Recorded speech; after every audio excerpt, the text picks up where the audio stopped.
Xavi va rester ou pas, j'en sais rien en fait. On n'en sait rien, personne n'en sait rien. En tout cas, il y a des rumeurs, il va rester, pas rester.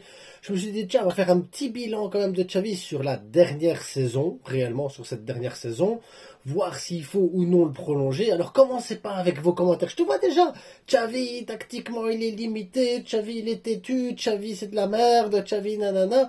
Et à côté de ça, Xavi, ah, il est magnifique, extraordinaire. Bon, ça, je vous ai remarqué, les petits madrilènes, vous êtes bien vicieux. Oui, il faut garder Xavi, nous, on l'aime bien, nous. Bah ouais, bah oui. Tu m'étonnes. Bref, on va faire un petit bilan tranquille, posé. Enfin, on va essayer. Et on se rejoint tout de suite après le générique.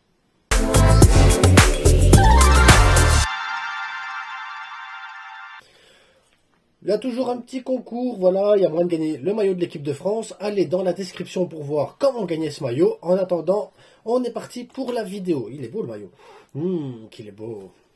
Bref, donc, Xavi, c'est quand même un entraîneur avec beaucoup de records, les gars. Beaucoup de records quand même. Il faut dire ce qui est, Xavi. C'est 2-3 au Parc des Princes, c'est 0-3 contre l'Atlético Madrid, c'est 5-0 contre le Betis, 5-0 contre l'Antwerp, c'est aussi 1-4 contre le PSG, 3-5 contre Villarreal, 4-1 contre le Real, 2-4 contre Girone, 1-2 contre le Real. Ah, ça fait mal hein, le bilan, ça fait mal quand même le bilan, ça fait très très mal.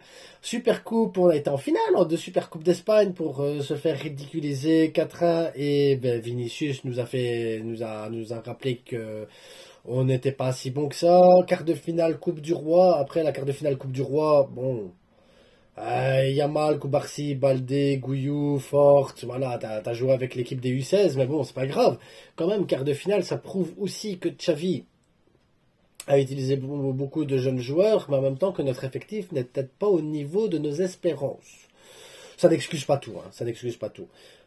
Saison blanche, ça on pourra le noter aussi, cette saison-ci est surtout marquée par la saison blanche, clairement, très très blanche la saison. On va peut-être finir deuxième de Liga, normalement on va finir deuxième de Liga. Super Coupe, on a été en finale, mais tu l'as pas gagné. Quart de finale Ligue des Champions, pour moi, c'est pas un échec, hein, quart de finale de Ligue des Champions. C'est l'objectif qui était à atteindre pour le club cette année. La seule chose qu'il y a, c'est le goût amer que nous laisse ce quart de finale. C'est ça, en fait, qui nous fait mal, c'est ce goût amer, ce truc de on aurait pu aller en demi-finale. Mais de base, voilà, si tu dois faire le bilan à froid comme ça, ainsi, y être très. Tu dis, bah, quart de finale, c'est déjà bien. Vu qu'on a fait 2 saisons en Europa League, des éliminations en huitième de finale. Je sais plus c'était quand la dernière fois qu'on a été en quart de finale, mais ça fait au moins 5 ans. Donc tu peux dire déjà, oh, on a retrouvé la scène européenne. Dommage qu'on l'a quitté de manière, pas honteuse, mais petit goût quand même. Coupe du Roi, quart de finale, voilà, on en a parlé. Bon, bon. Tu regardes ça, tu te dis, il y a quand même des grosses défaites. Des grosses défaites honteuses quand même. Parce que PSG, Villarreal, le Real Madrid qui nous marche dessus, Girone, qui est censé être notre petit frère, nous explique comment on joue au football chez nous, chez nous, à domicile. C'est pas glorieux, je vais être franc, c'est pas glorieux du tout Xavi si tu dois faire le comparatif. En plus, défensivement, ça a été une catastrophe cette année, mais une catastrophe. Waouh, quand tu te dis que l'année passée, la solidité, c'était la défense, là, cette année, la solidité, c'est rien, y a rien. Défensivement, c'est pas solide, le milieu de terrain, ça a été très compliqué, en même temps, tu as eu beaucoup de blessures, mais ça reste très compliqué. L'attaque, bah, c'est l'attaque, quoi, on n'a pas à rougir, on est nul, voilà, c'est tout, c'est comme ça. Mais après, on est l'équipe qui a le plus d'attaques, on a l'équipe qui a le plus de déchets offensifs, et on a l'équipe qui a le plus de possession, le plus de récupération de balles hautes. Il y a pas mal de choses qui sont bien mises en place, mais après, les joueurs ne sont pas au niveau des exigences que nous on veut. Le Xavi n'est pas aux exigences que nous on veut non plus, parce que tactiquement, il y a eu des merdes, hein. Il y a eu des matchs, des décisions. Bref, et ça fait partie des points négatifs de Xavi. L'inexpérience, le jeu, la qualité du jeu par moment était médiocre, voire inexistante. Et quand je vous dis qualité de jeu, c'est pas quand tu joues contre le PSG, Atletico, le Real Madrid et tout ça, où tu vois que là il y a une certaine motivation. Je trouve qu'on a un problème de motivation dans les joueurs également pour jouer contre des Almeria, que tu as du mal contre des Celta Vigo, Granada, Cadiz, et tu te dis, mais à un moment donné, c'est des joueurs, c'est des équipes qui, même si tu mets ton équipe B, t'es censé produire un meilleur jeu qu'eux. T'es censé le produire. Peu importe qui t'a sur le terrain, ton équipe B devrait réaliser mieux que ce que eux font actuellement. Et non, par moment, j'ai eu l'impression d'avoir des matchs de.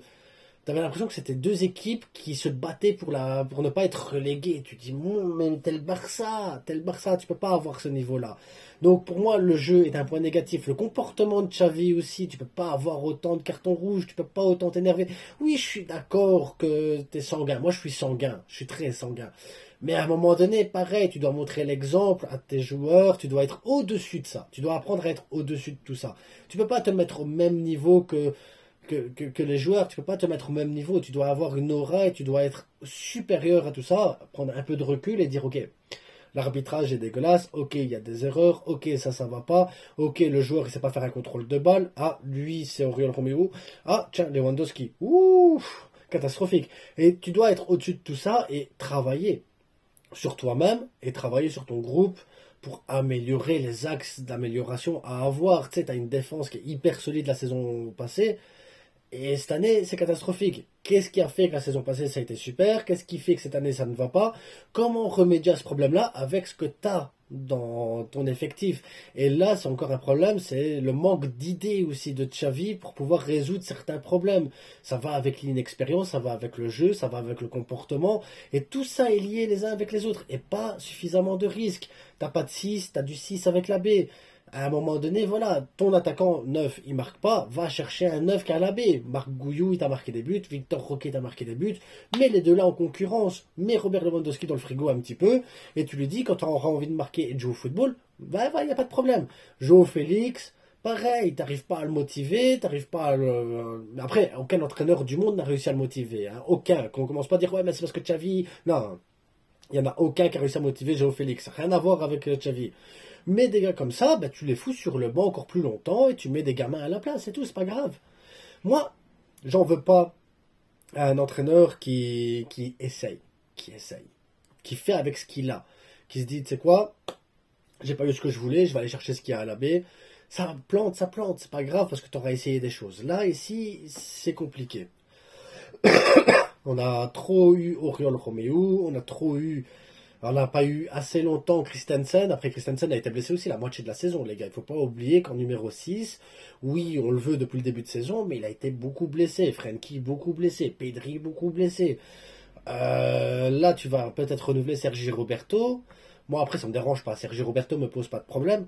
Mais il y a un problème dans la qualité du banc. La qualité du banc est problématique.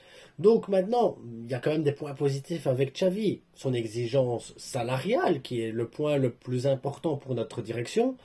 Il connaît déjà le groupe, donc il sait comment il doit travailler avec ce groupe. Maintenant, pour moi, c'est pas spécialement un vrai plus, parce que ça veut dire qu'il va continuer dans ses choix qui sont parfois limites, très limités. Par exemple, Lewandowski, ici, il l'a fait sortir au dernier match, mais par moment, tu te dis, est-ce que vraiment tu as besoin de Robert Lewandowski? C'est complexe, je vous jure, c'est complexe. Et puis, le point positif aussi de Xavi, même si je l'ai mis un peu en négatif, qui prend pas assez de risques, il a quand même sorti pas mal de jeunes de la Masia. Yamal, Koubarsi, Marc Gouillou, Hector Fort, Fermin qui vient d'une des trois, là, il vient te le mettre. Donc, il y a pas mal de choses positives aussi avec la Masia, et on va avoir besoin de ce côté-là positif, parce que t'as pas le choix, t'as pas d'argent, ça va être compliqué. Maintenant, le problème que tu as aussi, c'est ta masse salariale, comment tu vas la développer, comment tu vas pouvoir remettre bien les comptes à flot. Et là, c'est pas Xavi, là, ça va être un problème de la direction. Mais en quoi c'est lié avec Xavi? Parce que t'as pas de certitude sur ton prochain mercato. T'as aucune certitude. Pourquoi ça bloque, à mon avis, avec du Flick, avec du Nagelsmann ou avec même Raymond Domenech, s'il devait venir, on s'en fout, hein. Et pourquoi ça bloque? Parce que les entraîneurs veulent des exigences. Et c'est normal de vouloir des exigences. Même Xavi veut des exigences. Et c'est normal qu'il veuille des exigences. Quand tu vois que t'as pas de 6, ton défenseur gauche, c'est ton défenseur droit. Derrière ton attaquant, il marque pas. Bon, t'as Roquet Gouillou, tu vas me dire, mais c'est des gamins de 18 ans. Est-ce qu'il te faut pas quelque chose d'autre? T'as pas d'ailier qui vraiment percute. Tu vas me dire, ouais, Rafinha, quand même, ces 2 derniers matchs, oui, mais le reste de la saison, il a été dégueulasse, Rafinha. Dégueulasse, les gars, n'oubliez pas. Ne soyez pas dans la culture de l'instant à vous dire, ah, Rafinha, c'est notre. Il est nul. Il est nul, Rafinha, les gars. Quelle est la solution? À un moment donné, la vraie solution, elle est simple. On doit attendre que le stade soit terminé, parce que là, pour le moment, tu loues le Montjuic, donc tu payes pour utiliser ce terrain-là, et donc ce qui te rapporte réellement ne te rapporte pas suffisamment pour engendrer des bénéfices. Et derrière, bah, tu vas pas faire la Super Coupe du Monde des clubs. Derrière, t'es limité. T'es limité. Il y a des salaires qui sont beaucoup trop élevés aussi. Il va falloir peut-être dégager des joueurs. Donc maintenant, quel joueur dégager? Moi, ça serait moi, personnellement. Hein. Personnellement, ça serait moi. Aroro, Frenkie, Rafinha, Robert Lewandowski sont les 4 qui doivent partir. Les 4. Vous allez me dire, mais non, Marcos Alonso, Oriol Romeu, Ferran Torres. Mais le problème, c'est que s'ils partent, ils ne ramènent pas d'argent. Ils ne ramènent pas d'argent. Alors Marcos Alonso, tu peux le libérer gratuitement, il n'y a pas de problème. Ça va te faire monter un petit jeune peut-être pour Michael Faye prendre la place. J'ai pas de souci. Oriol Romeu, il part, bah, ça libérera rien, mais tu peux prendre aussi un petit Casado à la place. Mais Ferran Torres, il part, bah, t'as rien à la B pour remplacer un Ferran Torres. Et derrière, si tu le vends, il te ramène pas d'argent de toute façon et ça va pas t'aider dans ton mercato. Donc autant le garder, c'est pas un joueur qui fait du mal. Opinion personnelle. Maintenant, tu vas me dire, Rafinha, 80 millions, il y a moyen, avec ce qu'il vient de te faire actuellement. Frenkie de Jong, 80 millions, il y a moyen. Même facilement, normalement. Aroro, 80 millions, il y a moyen. Robert Lewandowski, là, je pense qu'il n'y a plus moyen de le vendre, mais ne fût-ce que le libérer. Déjà, le libérer, ça te libère 25 millions de masse salariale. Ben, tu vois, avec tout ça, ça te fait 160 millions, même un peu plus, 8, 16, 24, 240 millions qui pourraient rentrer avec 3 joueurs. Tu peux avoir une masse salariale qui diminue quasiment de 80 à 90 millions. Tu dis, ok, là, il y a moyen déjà de revenir à flot. Et derrière, éventuellement, d'aller chercher quelqu'un. Éventuellement, je dis, c'est pas parce que tu vends pour 240 millions que tu libères quasiment 80, 90 millions de masse salariale que derrière la légale va te dire, ok, c'est parfait, prends qui tu veux. Même comme ça, je suis pas sûr qu'on puisse recruter. Juste être à flot. Juste être à flot. Et est-ce que ça vaut le coup, non, de vendre ces 4 joueurs-là pour juste être à flot et perdre en qualité? Je sais pas. Je sais pas. C'est problématique. C'est extrêmement problématique. Maintenant, si vous voulez une vidéo pour que je vous explique pourquoi Aroro, Frenkie, Rafinha et Lewandowski, je veux bien vous faire une vidéo demain en vous expliquant pourquoi les 4 là je les vends. Mais c'est extrêmement compliqué. Tu vas me dire, voilà, Xavi, pour ou contre? On a de l'argent, Xavi pour moi il peut partir et tu prends un entraîneur avec plus d'expérience. Parce que maintenant, Xavi a construit ce qu'il devait construire, Xavi a fait le boulot qu'il devait faire. Franchement c'est gentil, c'est super sympa de sa part. Mais maintenant tu dois passer un cap. Tu dois passer un cap. Maintenant tu n'as pas l'argent. Donc c'est ou Xavi, je pense que c'est comme ça dans la direction, c'est Xavi, ou Marquez. Mais Xavi, l'inexpérience, Marquez, c'est pire. Le jeu de Xavi, Marquez, je connais pas. Je vois ce qu'il fait avec la B, mais est-ce qu'il est capable de faire avec la B ce qu'il fait avec la A? J'en sais rien. Là, sur le plan comportement, Marquez est beaucoup plus calme, donc je pense que Marquez sera meilleur. Le manque d'idées dans le jeu de Xavi, est-ce que Rafa Marquez a plus d'idées que Xavi et va pouvoir coacher tout ça? J'en sais rien. Donc, grosse prise de risque. Si on doit enlever Xavi pour mettre Marquez, pour moi, c'est une énorme prise de risque parce qu'après, derrière, ma salariale, bah, ça va aller. Marquez, Xavi, kiff, c'est bon. Marquez connaît déjà une grosse partie du groupe parce que je pense que voilà, les équipes se mélangent pour les entraînements et tout ça. Donc voilà, Marquez voit à peu près comment ça doit se passer. Marquez va certainement se servir de la Masia pour éviter d'avoir des autres joueurs ailleurs, vu que de toute façon, on est capable de rien dans le mercato. Rien. Moi, je pars dans l'idée que le Barça n'a zéro budget. Et même si on vend, je pense qu'on est à zéro budget. Donc voilà, c'est complexe. Donc Xavi, on n'a pas l'argent, donc pour moi, le prolongé serait meilleur que Marquez. Maintenant, si on avait certaines certitudes, Bah oui, Xavi, il faut changer. Il faut changer. Maintenant, sans aucune certitude, par exemple, Xavi veut un 6, il veut un latéral gauche, il veut un.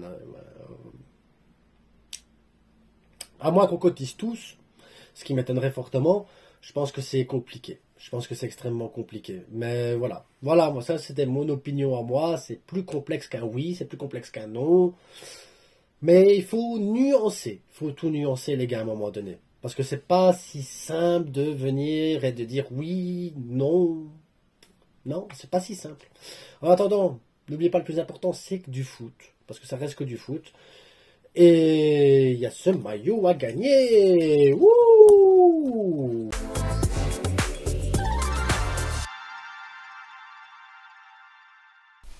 Petite action promo, donc actuellement sur le vestiairestore.com, on peut avoir des tas de maillots, comme vous pouvez le voir, beaucoup de maillots, on peut choisir son logo, on peut choisir même Oriol Roméo derrière avec le numéro 10 si on a envie, c'est un truc de fou, Ligue des Champions, le package total avec le code LAFRITE, 5% de remise, les gars, 5%, et vous allez dire, ouais, bah seulement, ouais, mais les maillots ils sont déjà pas chers à la base, et la livraison est gratuite, alors n'hésitez pas à cliquer sur le lien, à aller voir, visiter, soyez curieux, ça soutient la chaîne et c'est hyper important parce que l'air de rien, j'ai pas envie de dire que je suis bénévole, mais c'est pas loin.